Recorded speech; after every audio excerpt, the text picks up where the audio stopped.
Do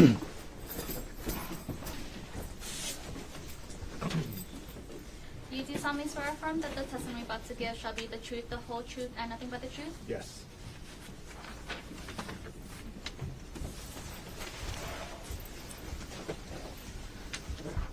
Good morning.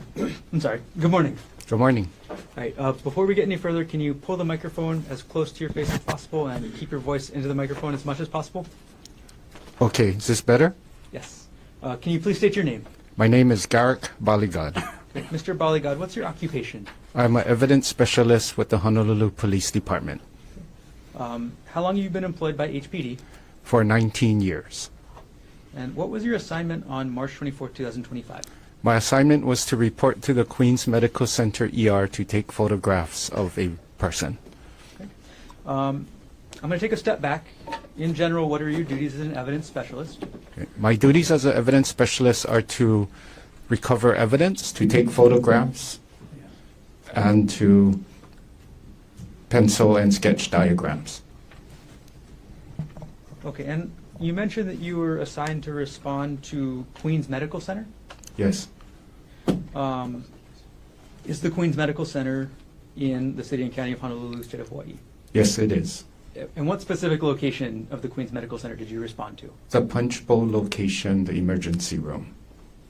What time did you arrive to the Queens Medical Center punch bowl emergency room? Approximately 11:50 in the morning. And you mentioned earlier you were assigned to take photographs. Who were you assigned to take photographs of? I was assigned to take photographs of Ms. Konig What time did you start taking the photographs at the ER? at approximately 1:40, 1:50 p.m. And how long did you have to wait before taking the photographs? We had to wait about 2 hours. Why did you have to wait about 2 hours to start photographing? Objection. Calls for hearsay, Vax Foundation. If you know why did you have to wait 2 hours? We had to wait because there was no room available for her.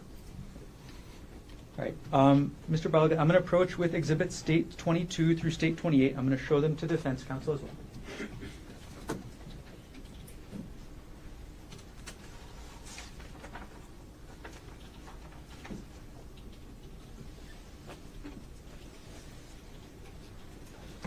May I approach the witness? You may.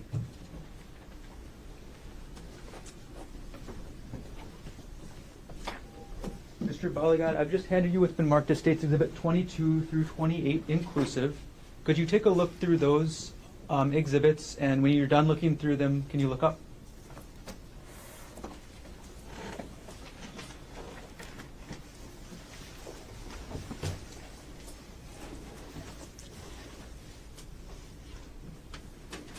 Okay, are you finished? Yes. Okay.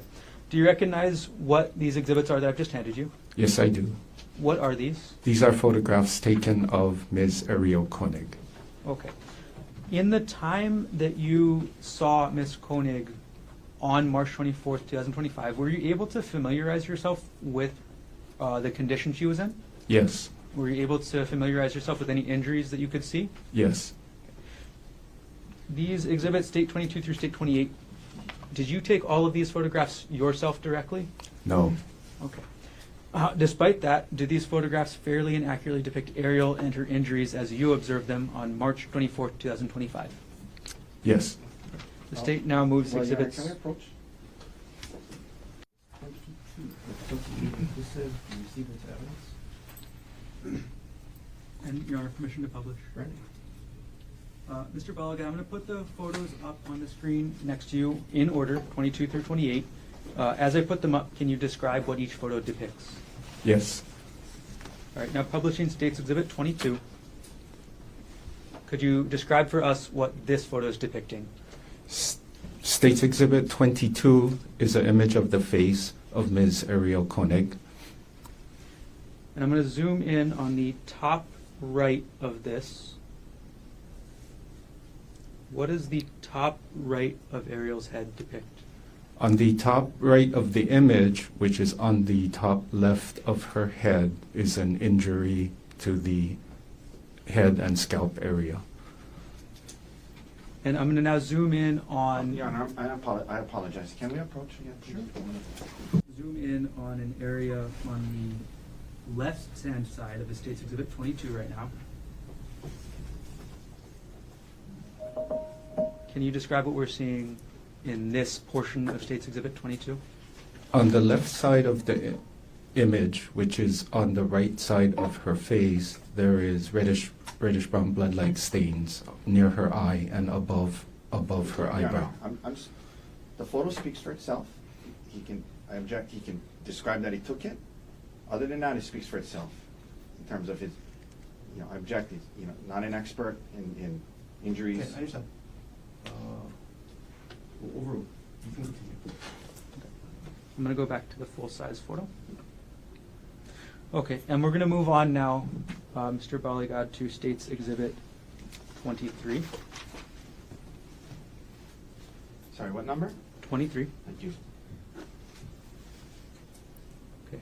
Mr. Baligad, what does State's Exhibit 23 show? State's Exhibit 23 shows the upper left portion of Ms. Konig's head with a wound on that upper left part of her scalp. I'm going to open an area in the middle of the photo right now. What does this portion from the middle of the photo show? That portion from the middle of the photo shows the injury to her scalp. Okay, I'm going to go back Oh, to and the again, full Your Honor, photo. I'm going to object. I'm going to object. Can we approach? Sure, come on up. Okay, Mr. Baligad, we're going to move on now to State's Exhibit 24. What does State's Exhibit 24 show? State's Exhibit 24 shows a out-of-focus view of the top of Ms. Konig's head. I'm going to move on now to State's Exhibit 25.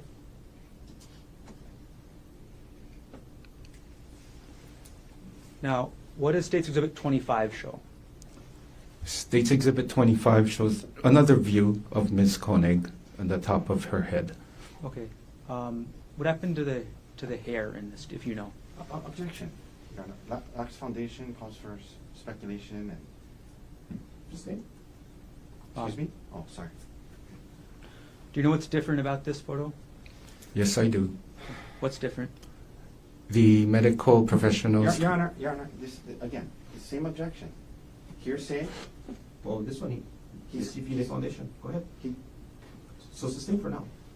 For lack of foundation. Go Okay, ahead. Mr. Baligad, you said you know what's different about this photo. Is that from your direct observations or from what somebody told you? Not what from somebody told me, from what I observed. Okay, so from what you observed, what is different about this photo? Medical professionals removed her hair so that we could see the injury better.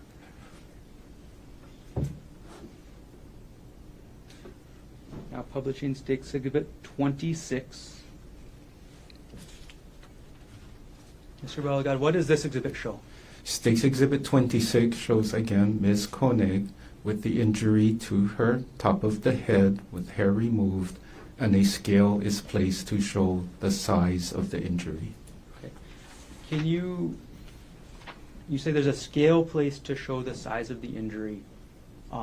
Who placed the scale there? I did. That is my hand. Right. I'm going to zoom in on the scale and your hand, and at least the top portion of the injury.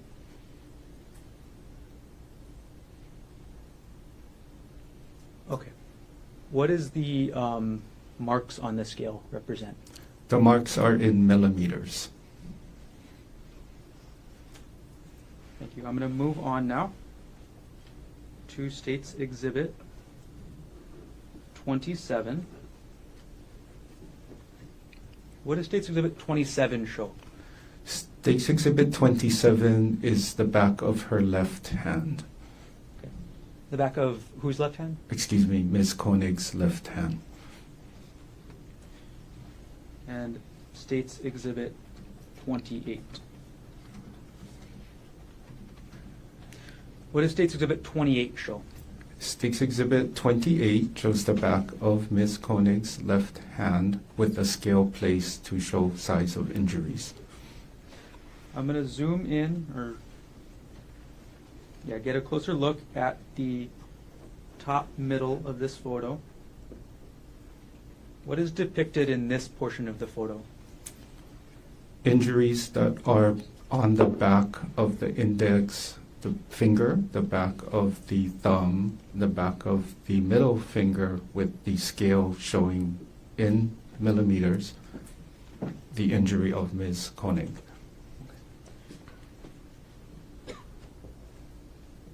All right, we're going to move on a little bit in time, Mr. Baligad.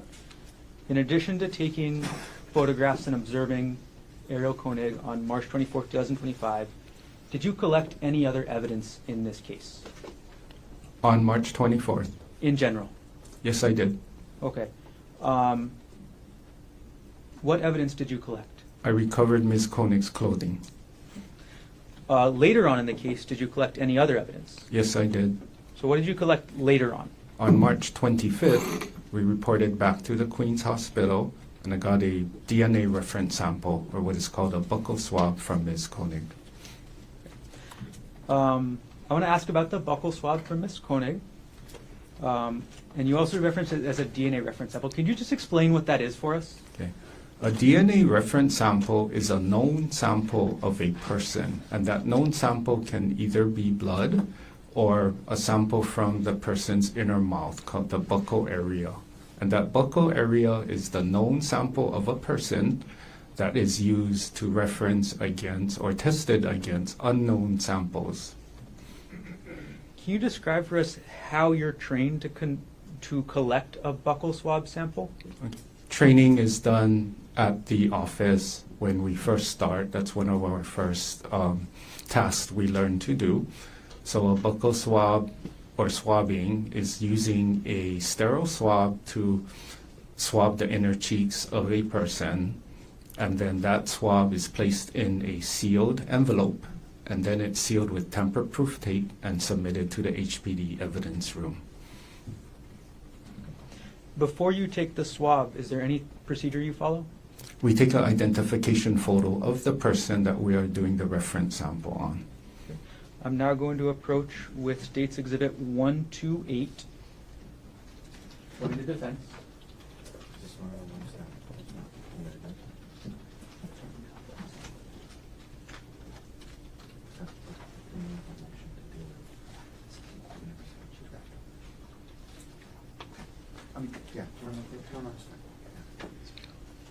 Okay, I'm going to approach now with what's been marked as State's Exhibit 128.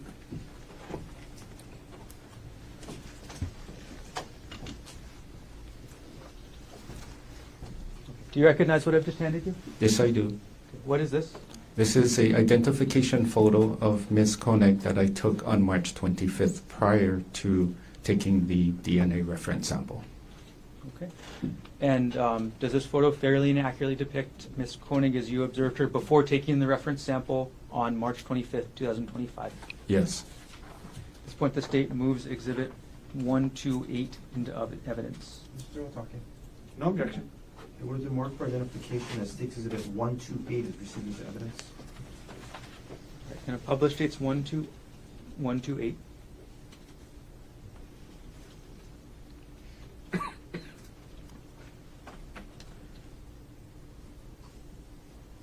I'm going to take now State's Exhibit 128 off the screen. All right, Mr. Baligad, what was the was the buccal swab that you recovered from Ms. Konig given an evidence item number? Yes, it was. What evidence item number was it given? Item number 24. Okay, and was that under HPD report 25-110958? Yes. And can you walk us through exactly how you took the buccal swab from Ariel? Okay. So, again, sterile swabs are used. They're taken out of the package. We swab the inner cheeks, both the left and right side, to obtain the sample. It's sealed in a self-sealing envelope. Then we seal it with evidence tape. We write up an evidence sheet, and then we submit it to the evidence room. Okay. couple follow-up questions. You said the packaging is self-sealing. What does that mean? The envelope comes with self-sealing so that when we put the swab sample into the package, it has a removable tape that we seal over, and then it's considered closed and sealed. It's to keep it sterile or from being contaminated by anything else. And then you mentioned evidence tape as well. Can you describe that? Yeah. Evidence tape is tamper-proof tape that we use to make sure that envelope cannot be opened again without breaking the seal. And what kind of evidence tamper-proof tape do you use? We use the Honolulu Police Department evidence tape. And for you yourself, do you have any specific color of tape you use? We use the color of white and blue. Okay. Is that for everybody at HPD or any specific section? No, the different sections have their own colors of tape to show which section used or submitted evidence. So which section has the white and blue tape? The crime scene unit has white and blue. And after you said you sealed the package with the evidence tape, in this case, what did you do with the tape? So after the packaging is sealed, we sign and date it, and then we submit it to the evidence room. Okay. How do you submit, or keep it specific to this one, how do you submit the packaging item number 24 in this case? In this case, the evidence sheet is created with the sealed evidence, goes to the evidence room, and then an evidence custodian receives it. Okay. And who did you give, which evidence custodian at the HPD evidence room did you give this item number 24 to? To evidence custodian Lou Gonzalez. What is Lou Gonzalez's full first name? Lucia. Okay. From the time that you collected the buccal swab from Ariel to the time you gave it to Lucia Gonzalez at the HPD evidence room, was the swab in your sole custody and control? Yes. During that time, did you tamper with, alter, substitute, or destroy the contents of the package, item number 24, in any way? No. During that time that you were in that full custody and control, did you or anybody else open the self-sealing package at all? No. Did everything you testified to happen in the city and county of Honolulu, state of Hawaii? Yes. Thank you. I have no further questions at this time.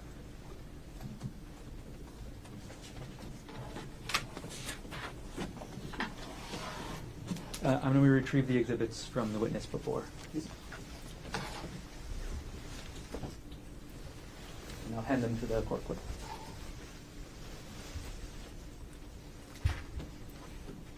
Mr. Otake, cross-examination.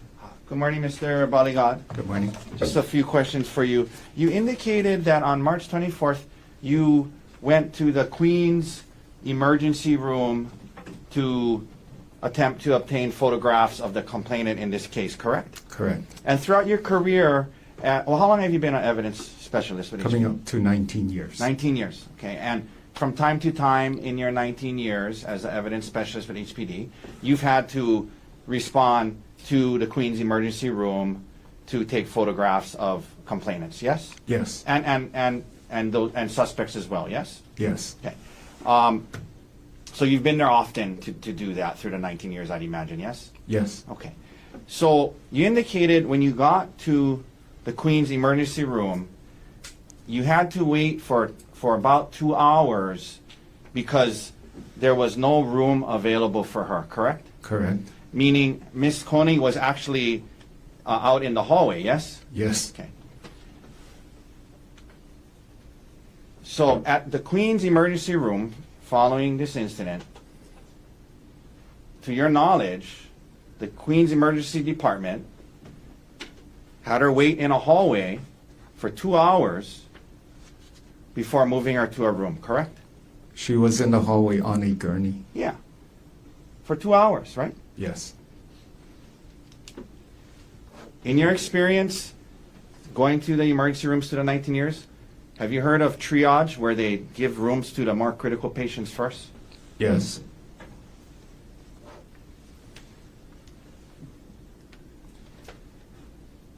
Now, sir, the prosecutor went over some of the photos with you that you took that day, And you gave some commentary about injuries on the thumb and scalp and things like that. You're not a medical professional, are you? No. Okay. And as far, I mean, you take the photos, and the photos look a certain way, and you know, photos look bad, obviously, but medically speaking, you don't have qualifications to say how medically serious her injuries were or were not, correct? Correct. Okay, that's better left to the Queen's doctors to talk about those things, yes? Yes. And as far as, you know, the manner or means of the injury, how many strikes and or whatever, you would agree that a medical, a forensic pathologist, medical doctor who specializes in examining injuries and coming up with opinions about means and manner, they would have more qualifications than you to do that, yes? Objection, argumentative, and vague.